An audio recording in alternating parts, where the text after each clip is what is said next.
Vladimir Zhirinovsky y Alexander Barshakov, todos con motivos aparentemente distintos, pero con un mismo propósito: controlar, aterrar al pueblo. ¿Es lo que ha sucedido en Cuba? Eso es un tema de debate incluso en la disidencia, en los sectores de la intelectualidad dentro de la disidencia. Y tú me recuerdas algo ahora que hablamos de este tema, y es aquel famoso ministro del Interior del gobierno de Stalin, Beria.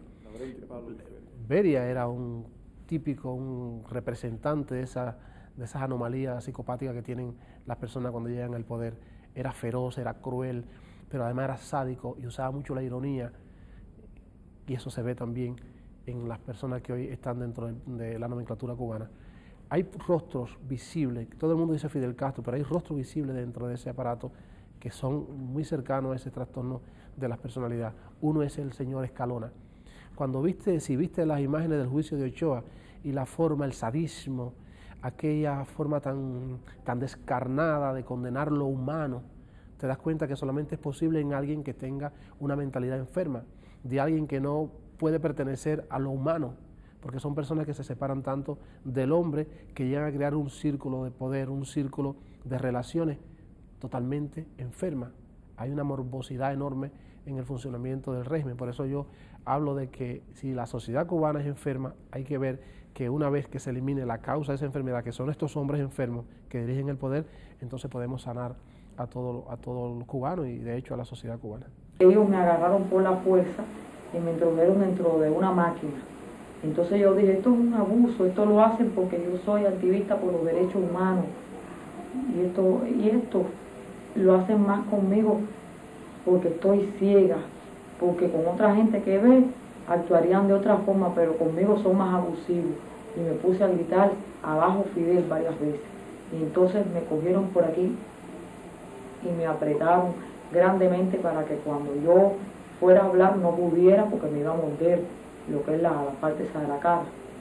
Y entonces me decían, ahora grita lo que tú quieras, que nadie te va a oír. Y entonces así hasta que me llevaron a la unidad La María Luisa.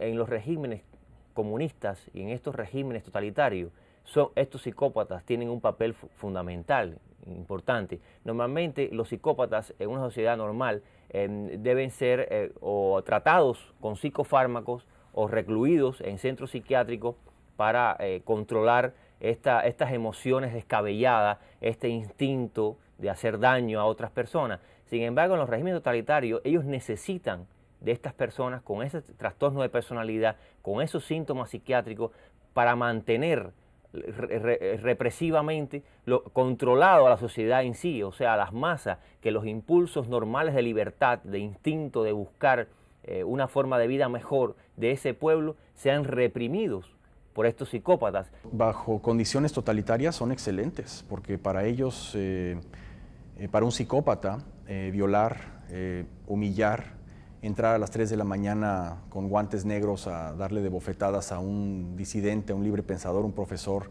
y arrastrarlo a la cárcel, para ellos es el paraíso. ¡Que viva el futuro! ¡Respeten que usted está hablando con la hija de un mártir! Si vuelvo a ver esta revolución, la mato, coño. A ti te mato.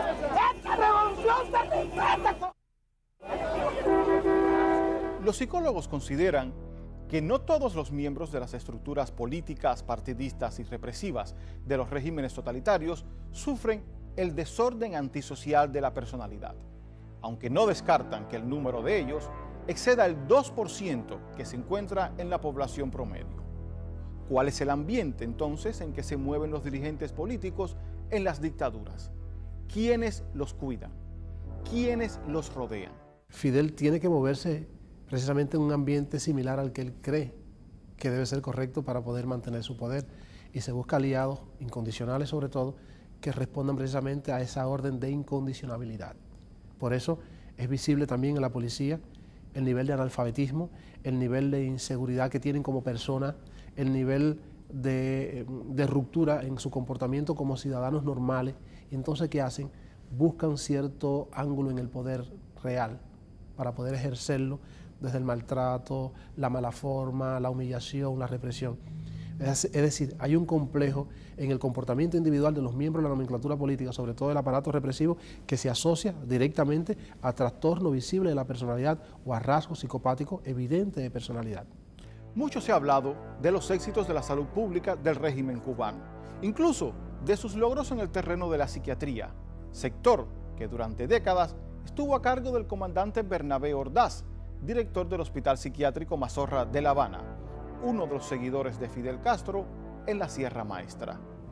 ¿Quién no lo recuerda con su larga barba, su interminable tabaco y su gran sombrero de alas anchas? En este fragmento podrán comprobar cómo concibe el psiquiatra Bernabé Ordaz a la sociedad cubana. Lo más fácil de mi vida decirles que llevo 38 años dedicado a los pacientes mentales y que creo que ya moriré al lado de ellos. Y que siempre me ha gustado la consecuencia de atender, de poder ayudar a todas aquellas personas que considero que algo se merezca. Más fácil, más corto no puede ser. ¿Piensa usted que su relación tiene algo como un padre para sus pacientes aquí? No, pienso no, estoy seguro. Estoy seguro. Podemos cuando terminemos un día que den una vuelta en el jeep que usted montado para que vea cómo ellos me dicen. Aunque los pacientes son como parte de su enfermedad muy ingratos y una vez se dice un disparate, una vez dicen no tengo hambre, no me dan comida y cosas de esas, pero yo sé que nos quieren mucho. Claro que son tantos años que es imposible que puedan ser indiferentes.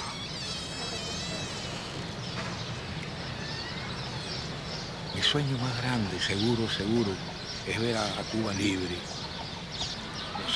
Yo vería eso con mucho. Yo tengo la seguridad que nuestro pueblo viviría muy feliz, muy contento.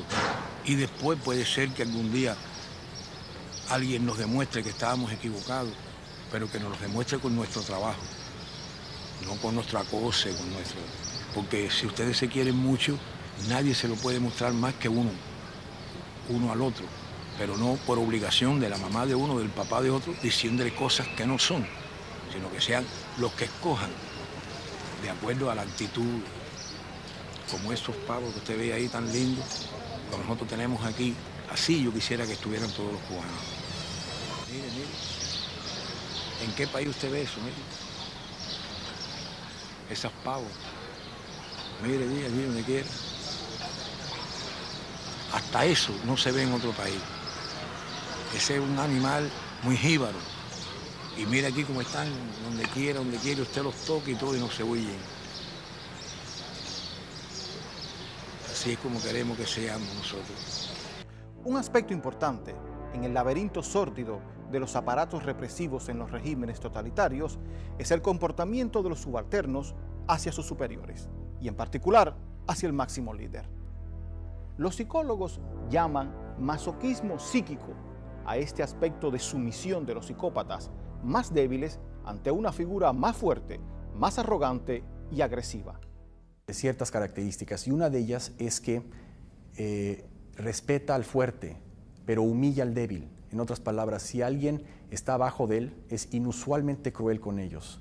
Y si alguien está arriba de él, es inusualmente lambiscón, es inusualmente adulador y fácil. Y vemos estas características dentro de los partidos comunistas. Y si uno estudia específicamente cómo llegaron los bolcheviques al poder en Rusia y la Checa, la abuelita de la KGB, operaban más o menos con estos principios. Entonces, lo interesante es que Edmund Bergler mencionó que cómo lidiar con el psicópata es no demostrando simpatía, porque ellos lo ven como una debilidad.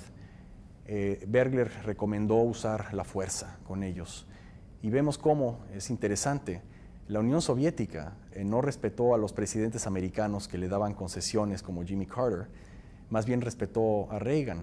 Es una cosa muy interesante, un fenómeno. Reagan, que insultó tanto a los soviéticos y que fue el primer presidente americano que condenó no solo la actuación externa de la Unión Soviética, como hacían antes, sino el sistema soviético en sí.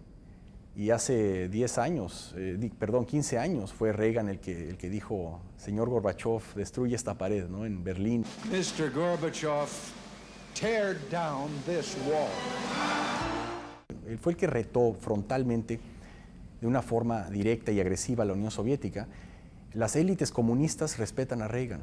Yo he notado en varias encuestas rusas que ha hecho el TSIOM, que es el Российский Центр Общественного Мнения, básicamente el principal grupo que hace encuestas en Rusia, le han preguntado a los rusos cuál es su presidente favorito americano. Y los rusos contestan, pues Reagan, obviamente, ¿no? No tanto, porque si uno ve, digamos, el por qué apoyan a Reagan, entonces los rusos se dividen en dos grupos. El ruso común, que dice porque nos liberó de estos comunistas, y la élite que dice porque él entendía la mentalidad rusa. Es interesante, ¿no?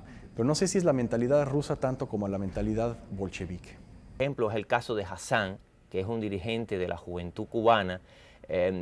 Yo pienso que la psicosis en muchos casos puede ser hereditaria, estos diagnósticos, pero en otros casos son adquiridos. El adoctrinamiento intenso, la falta de ilusión del joven desde niño, que es sometido a, por ejemplo, programas de ateísmo, a programas intensos de políticos, lo lleva a un punto que pierden el contacto tanto con la familia como con la realidad social y llegan a gritar desaforadamente, a producir daños a terceras personas, a identificarse con una ideología que es una ideología que lleva a la gente a despersonalizarse prácticamente. Entonces esa forma eufórica y cruel de manifestarse, un poco esquizofrénica, creo que es el reflejo precisamente del niño que crece en un país donde es sometido a tanta carga, tanta presión de lavado de cerebro, tanta carga ideológica, y ya como adulto pues no se comporta de una forma normal.